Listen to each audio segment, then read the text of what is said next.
ये है कि आप जैसे हमारा गुरुजी का इनिशियली जब डिस्कशन हुआ था तो वो तानसेन को लेकर था। तो हम तानसेन की बात इसलिए कर रहे हैं बिकॉज जब वो गाते थे तो बादल वर्षा करने शुरू कर देते थे, दीप अपने आप प्रज्वलित हो जाते थे। हर पंच तत्वों के अंदर जो कुछ भी था उसमें प्राण बन जाते थे, जागृत हो जाता था। वो जागृत जो होने वाली प्रक्रिया थी वो बीज मंत्र से जुड़ी हुई थी, बट वो बहुत सेलेक्टेड लोगों को पता थी, सबको नहीं पता थी। तो हमें जब ये चीज पता चली, हमारे ध्यान में आई और हमने देखा कि लोगों के किसी भी प्रकार के रोग ट्रांसफॉर्म होते हैं, इसलिए हमने वो सबके सामने उस पार्ट को हाईलाइट कर रहे हैं कि आपके भीतर एक वो हो रहा है। हमने हिमजा जी को एक फोटो शेयर करा था जिसमें क्या लिखा हुआ था, कपाल वेदनी वो उसके अक्षर थे, उसका राग दे रखा था। तो उसका पार्ट क्या था कि जब शिवजी के मस्तक पे चंद्रमा जो है वो जागृत होता है और उस चंद्रमा से अमृत वर्षा होती है, तो वो अमृत वर्षा सबसे पहले तो सर में होगी। जैसे ही वो सर में होती है, मस्तिष्क के गंभीर से गंभीर रोग भी तुरंत अपने आप अमृत प्राप्त करते ही ठीक हो जाते हैं। जैसे आज हमारे यहाँ जो है वो चंद्र ग्रहण है, तो आज जब रात को 12:30 से 1:30 के बीच में अगर आप ध्यान लगाएं और ये बोले कि ये राहु केतु जो है ये दो तो बाद में बने हैं, पहले तो इन्होंने एक ही शरीर में अमृत को ग्रहण करा था, और जब उसने अमृत को ग्रहण करा था तो अमृत दूषित कैसे हो सकता है। अमृत ने तो अपना प्रभाव दिखाया कि सर काटने के बावजूद राहु केतु जो है वो जागृत हो गए, और जो जागृत हुए वो राहु केतु को एक शरीर के अंदर जब आप ध्यान करेंगे तो आप देखेंगे कि किसी भी व्यक्ति के जन्म पत्री में अगर राहु और केतु का कोई भी दोष होगा वो स्वतः ही शांत हो जाएगा। और राहु जो है किसी भी व्यक्ति को छिपा हुआ खजाना देता है, तो अगर आप अपनी आवाज के छिपे हुए खजाने को महसूस करना चाहते हैं तो आज सिर्फ 1 घंटा जो है रात को 12:30 से 1:30, ये जो मैंने म्यूजिक के नोट शेयर करे हैं इन्हीं को जो है आप ध्यान करके गाने का प्रयास करिएगा, और राहु को यही बोलिएगा कि आप तो वो है जिन्होंने सबसे पहले अमृत चखा, तो जिसको अमृत चखने का मौका मिल गया वो तो श्रेष्ठतम हो गया, तो दोष अपने आप ही शांत हो जाता है। और हम में से कितने लोग हैं जिनको केतु जो है वो लीकेज देता है, मतलब मेरे पास बहुत सारा धन हो वो अपने आप ही लीक हो जाए, मेरा बहुत स्वस्थ हो मैं अपने आप ही पता नहीं कैसे निर्बल हो गया, ये केतु का प्रभाव हो गया। छिपे हुए धन, छिपे हुए खजाना, छिपी हुई विद्या, ये सब राहु की देन हो गई, और ये दोनों कंबाइंड करके एक ही पुरुष के अंदर मैं डाल दूं तो वो जो है अमृत चखा हुआ राहु केतु है। तो जब हम अपने पुराने सिस्टम को अपने, और चक्रास में मेरा जो लंबिकाग्र चक्र है, जो नाक के पीछे जिस चक्र की मैं बात करता हूँ, वो लंबिकाग्र चक्र जो है उसका संबंध राहु से है, और जो मेरा आज्ञा चक्र है उसका संबंध केतु से है। तो जब मैं इन दोनों चक्रों को कंबाइंड करके ध्यान दे रहा हूं तो जो मेरे पीछे इमेज बनी हुई है, इस इमेज में देखेंगे तो मेरा पूरा नाग जागृत हो जाता है कुंडलिनी के तौर पे। ये पूरा नाग जागृत है जो मेरे पीछे इमेज में है, और यही मैंने इमेज गणेश जी की, और गणेश जी पार्वती माँ की गोदी में है, तो इस प्रकार दोनों के चक्रों को आपस में जोड़ दिया।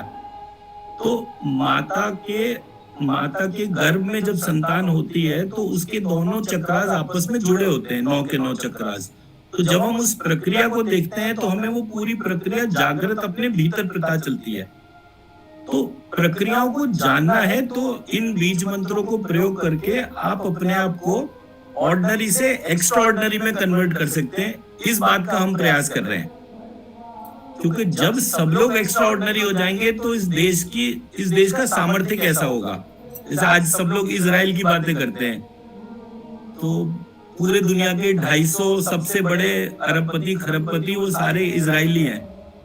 तो हमारे यहाँ तो धन का कभी चिंतन नहीं करा गया, क्योंकि राजा होते थे सब लोग तो राजाओं की तरह ही रहते थे, तो उसको जो है आर्थिक रूप से एक, मतलब क्या कहते हैं, एक बेंचमार्क बना दिया, वो एक फर्क हो गया। बट हमारे यहाँ लोग दिल के धनी होते थे, लक्ष्मी जी घर घर में रहती थी, शंकराचार्य जैसे लोग भिक्षा मांगने जाते थे और किसी को निर्धन देखा तो वहीं से कनकधारा स्तोत्र को गाया और लोगों के घर में स्वर्ण वर्षा हो गई। तो इस तरीके की अकूत संपत्ति थी हमारे देश में। अब क्योंकि हमारा जो नया जनरेशन है उसमें ये चीजें नहीं पता है, तो हमारा प्रयास सिर्फ इस बात का है कि कैसे हम उस प्रक्रिया से सब लोग जुड़े। तो ये पार्ट है जिसको हम सबके सामने वो रखने के तौर पे वैसे तो मैंने लिखा तो और भी था आज, बट क्योंकि क्वेश्चंस वगैरह भी होंगे तो इसलिए पहले उस चीज से रिलेटेड बात करते हैं। हाथ खड़े हैं बहुत सारे।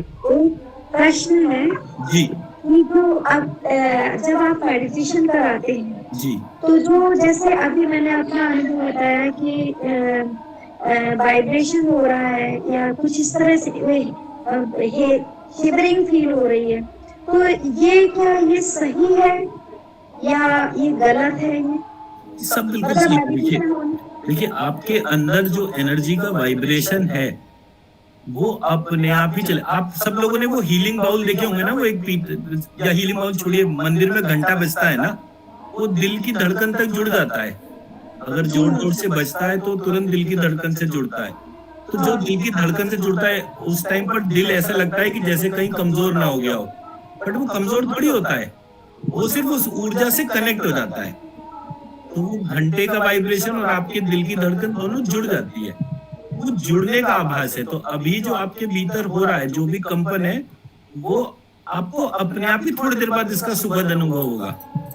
और बेस्ट जो अनुभव करने का टाइम मैंने बोला ना कि आज आप कोशिश करिएगा कि रात को अगर 1 घंटे भी आप मेडिटेशन कर लेते हैं, ध्यान कर लेते हैं जो राहु केतु के आधार पर, आपको खुद ही फर्क पता चलेगा। और किसी का क्वेश्चन? ये उत्कर्ष भागवत जी,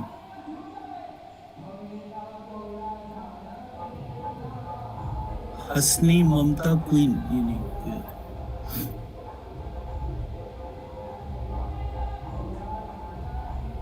जी।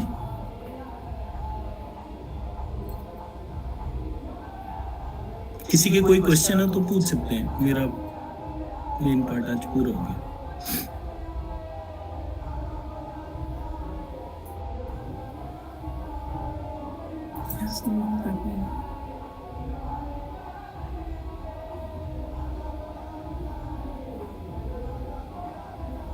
तमन्ना जी कोई क्वेश्चन है आपका? हेलो, नमस्ते सर। नमस्कार जी। हाँ जी, मैं ये पूछना चाह रही थी, अभी जैसा आपने कहा कि जो आपने बताया है वो रात को अभी 12 से 1 करने के लिए जो आपने कहा है, वो मॉर्निंग में जो हम रियाज करते हैं उस टाइम करने में ज्यादा बेटर रहेगा या रात में करना ही ठीक है? नहीं, मैंने सिर्फ आज रात के लिए बोला है क्योंकि आज 12:30 से 1:30 एक्लिप्स है, लूनर एक्लिप्स है। तो जब आप चंद्रमा को ध्यान करके जो है जब कुछ भी गाने का प्रयास करेंगे या ध्यान लगाने का प्रयास करेंगे तो आपको जो है वो आज, अच्छा उसके अलावा आज जो है वो शरद पूर्णिमा भी है, तो आज की रात्रि वो जो ग्रहण का काल है उसके आगे पीछे का जो समय है उसमें अमृत वर्षा का ही है, वो कल नहीं होगा या वो सुबह नहीं होगा, सिर्फ आज की रात्रि साल में एक बार होता है। और आज ग्रहण पड़ रहा है तो ये एक बड़ा यूनिक सा कॉम्बिनेशन हो गया। तो इस टाइम पर जो हम एनर्जी को एब्जॉर्ब करेंगे वो बहुत फिनोमिनल होगी और आप सब लोगों को उसका विलक्षण पार्ट पता चलेगा। मतलब कहने का पार्ट ये कि ये एक बड़ा यूनिक सा संयोग है।